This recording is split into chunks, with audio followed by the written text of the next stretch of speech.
भारत के साबिक वजीर दाखिला पी चिदम्बरम ने पहलगाम वाक़े में पाकिस्तान को क्लीन चिट दे दी। पहलगाम वाक़े की तहकीकात पर भी सवाल उठा दिए। भारतीय टीवी को इंटरव्यू में कहा, पहलगाम हमले में पाकिस्तान के मुलविस होने का कोई सबूत नहीं। इतने हफ्तों में भारतीय हुकाम ने पहलगाम वाक़े की क्या तहकीकात की? क्या दहशतगर्दों की शनाख्त हो पाई? क्या ये मालूम हो सका कि दहशतगर्द कहां से आए थे? पहलगाम वाक़े में मुकामी दहशतगर्द भी मुलविस हो सकते हैं। आपने ये क्यों समझ लिया कि हमलावर पाकिस्तान से आए? भारत के हमसाया समेत किसी मुल्क, यहाँ तक कि शंघाई ताउन तंजीम, ब्रिक्स और सार्क ने भी पाकिस्तान का नाम नहीं लिया। चिदम्बरम ने कहा, मोदी हुकूमत जंग के दौरान होने वाले नुकसान छुपा रही है। अगर डोनाल्ड ट्रंप का जंग बंदी में किरदार है तो हम इसका एतराफ़ क्यों नहीं करते?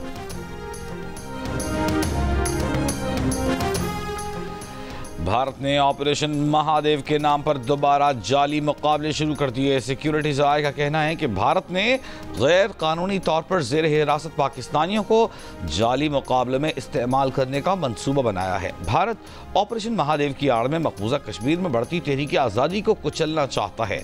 24 अप्रैल को 2 कश्मीरियों को गलती से बॉर्डर क्रॉस करने पर जाली मुकाबले में शहीद किया गया। 56 पाकिस्तानी भारतीय खुफिया एजेंसियों की गैर कानूनी और जबरन हिरासत में हैं। भारतीय जेलों में भी 723 पाकिस्तानी गैर कानूनी कैद में हैं। इन अफराद की तफसीलात DGI SPR बता चुके हैं।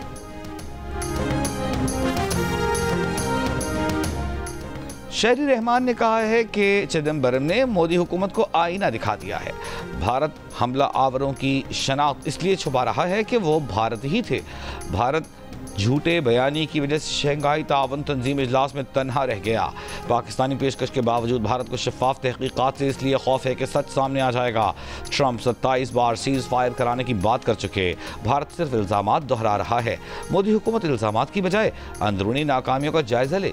जंग और सिफारती मुहाज़ के बाद अब भारत को खेल के मैदान में भी हजीमत का सामना है।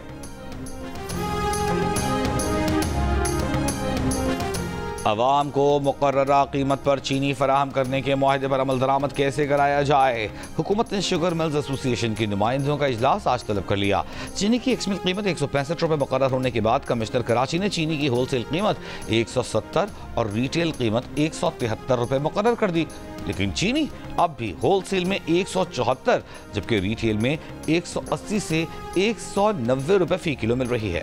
पेशावर में चीनी की होलसेल कीमत 175 रुपये, रिटेल कीमत 180 रुपये फी किलो है। कोयटा में चीनी होलसेल में 178 रुपये फी किलो जबकि रिटेल में 185 से 190 रुपये में फरोख्त की जा रही है। लाहौर और इस्लामाबाद के कई बाजारों से चीनी गायब।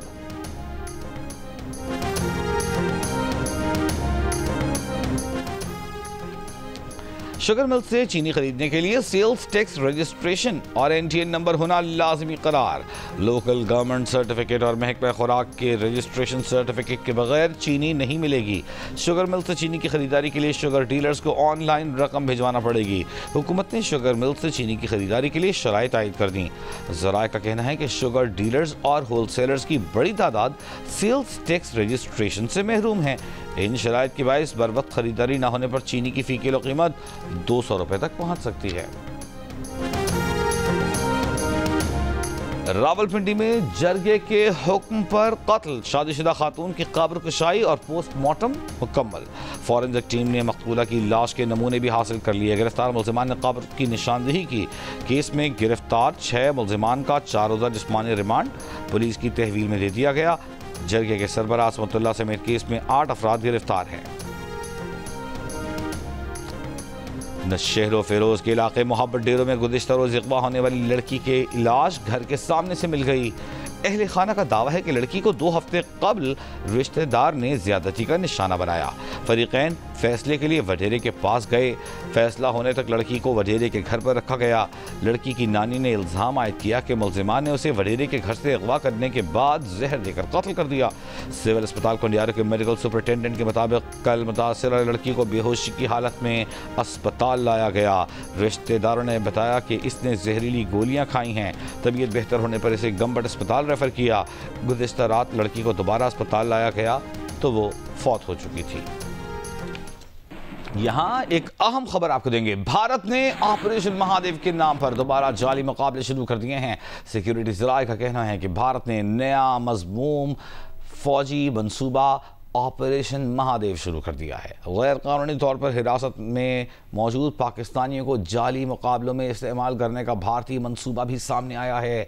सिक्योरिटी ज़राए का कहना है कि भारत ऑपरेशन महादेव की आड़ में मकबूजा कश्मीर में बढ़ती तहरीकी आज़ादी को कुचलना चाहता है। भारत ऑपरेशन महादेव की आड़ में अंदरूनी मुल्क सियासी साख बहाल करना चाहता है। पहलगाम फॉल्स फ्लैग ऑपरेशन के फौरी बाद भी भारतीय फौज ने जाली मुकाबलों का सिलसिला शुरू किया था। 24 अप्रैल को 2 कश्मीरियों को गलती से बॉर्डर क्रॉस करने पर जाली मुकाबले में शहीद कर दिया गया था। भारतीय मंसूबे के तहत भारतीय जिलों में कैद अफराद को मारने के बाद सरहद पार दहशतगर्द करार दिया जाएगा। DGISPR भारतीय जेलों में 723 पाकिस्तानियों की गैर कानूनी कैद की तफसीलात बता चुके हैं। 56 पाकिस्तानी भारतीय खुफिया एजेंसियों की गैर कानूनी और जबरी हिरासत में हैं। इन 56 अफराद की तफसीलात भी DGISPR अपनी 29 और 30 अप्रैल की प्रेस कॉन्फ्रेंस में बता चुके हैं। भारतीय मीडिया को पहले ही से इन अफराद की लाशों और प्लांटेड हथियारों की तस्वीर और वीडियोज शेयर की जा रही हैं। गैर कानूनी हिरासत में अफराद को दहशतगर्द जाहिर करके पाकिस्तान मुखालिफ बयानात भी दिलवाए जा सकते हैं। चंद हफ्ते पहले DGISPR लेफ्टिनेंट जनरल अहमद शरीफ चौधरी ने कहा था कि भारत में गैर कानूनी तौर पर कैद पाकिस्तानी कैदियों को जाली पुलिस मुकाबलों में इस्तेमाल किए जाने का बढ़ता हुआ रुझान खित्ते को दरपेश मौजूदा सूरत हाल के तनाजुर में एक अहम पहलू है। उनका कहना था कि उनके पास इत्तलाआत हैं कि भारतीय जेलों में कैद पाकिस्तानी कैदियों को दहशतगर्द करार देकर जाली मुकाबलों में इस्तेमाल किया जाता है।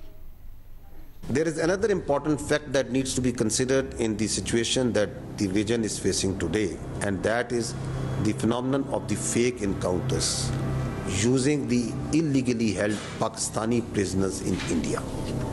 We have the reports, we have the information that hundreds of Pakistanis being held by the Indians in different jails and locations are used and fake encounters projected as terrorists and infiltrated. Once you keep on seeing on the Indian media and their so-called evidence that this person has been found and this person has been found, from where are these persons coming? These are these Pakistani citizens, the Kashmiri citizens who are held in different jails, in different locations.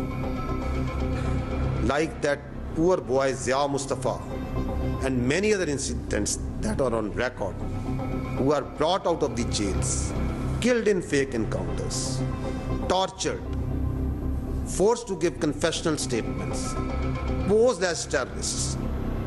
This is the facts, this is the reality of what's going on behind all these incidents.